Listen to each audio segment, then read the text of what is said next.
Hindi na maitago ng ating mga kababayan ang matinding takot dahil sa nakaambang giyera na posibleng sumiklab sa pagitan ng Pilipinas kontra sa mas malalakas na bansa.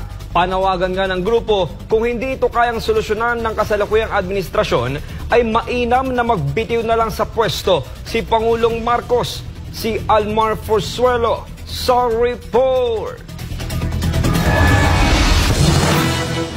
Hindi pa nangangalahati sa termino ang Marcos Jr. administration ay kaliwat kanan na ang mga ginagawang kilos protesta laban sa pamahalaan.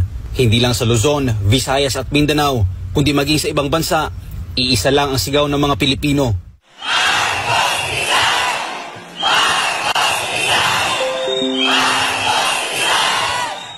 Ilang araw lang matapos ang ginawang National Day of Protest nitong 30 ng Hunyo na dinaluhan ng libo-libong Pilipino sa buong mundo, heto at muling nagtipon ang ilan sa ating mga kababayan para ipanawagan ang pagbaba sa pwesto ni Bongbong Marcos. Daan-daang volunteers ng mamamayan ayaw ng digmaan at Marcos Alis Dyan movement ang nagkaisa para iparating sa pamahalaan ang kanilang mga hinaing. Tatlo ang branches ng gobyerno natin, executive, legislative, saka judiciary. Anong ginawa ninyo ngayon? Anong ginawa ninyo sa bansang ito?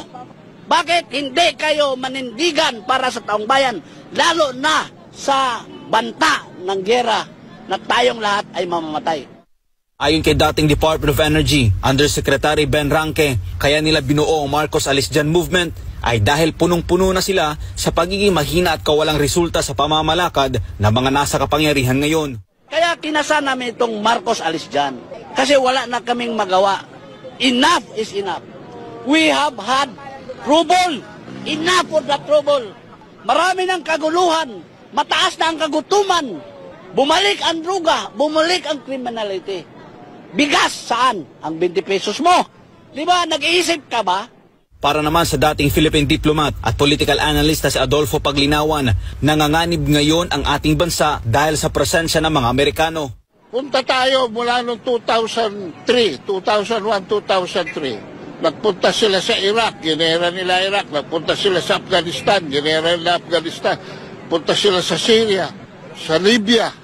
At ngayon nasa Ukraine na sila. Nako, mga kabansa, lahat ho ng binanggit ko, wasak-wasak. Wasak-wasak na bansa. At ngayon, may masama akong balita sa inyo. Nandito na sila sa Pilipinas. Tayo na ho ang susunod na wawasakin. Anya, dahil sa inilatag na missile system ng mga Kano dito sa Pilipinas, ay nailagay na tayo ngayon sa mapa ng nuclear system ng mga malalakas na bansa na anumang oras ay pwedeng ihulog dito sa Pilipinas. Pag huyan, nalaman nila na yung sistema na yan, kinargahan nila ng Tomahawk, pwede na ho tayong tirahin. Ano nangyari ngayon? Nasa mapa na ho tayo ng nuclear ng China. Nasa mapa na tayo ng nuclear ng Russia. Nasa mapa na tayo ng nuclear ng North Korea. Kaya ito ang rason ng grupo kung bakit sila nagsagawa ng kilos protesta. Ang Amerikano, same time kaibigan natin. Pero ayaw lang namin ng inyong foreign policy na pupunta kayo dito parang koloni pa rin ninyo kami. You have to ask us. You have to ask the people. If ever, payag ba kami? Huwag yung basta-basta na lang ninyo isang tao lang kusapin, bangag pa. Kaya kinasa namin itong Marcos Alis Dyan. Kasi wala na kaming magawa. Enough is enough. We have had trouble. Kaugnay nito may panawagan ng ating mga kapatid ng Muslim at mga kababayang OFW kay Bongbong Marcos. Kaming mga Muslim, siguro naalala niyo po yung tinatawag na Marawi Seeds. Sa aming mga Muslim, ayaw na namin maulit ang nangyari sa Marawi na talaga namang walang humpay ang putukan dyan. So kaming mga Muslim, kaya po kami nandito para po iparating na ayaw na namin maulit ang nangyari nung nakaraan. Mahal na Pangulo, tandaan mo ang sinabi mo noong nangangampanya ka. Ang pangarap mo ay pangarap ng mga Pilipino. Bangag ka ba ng sinabi mo yon?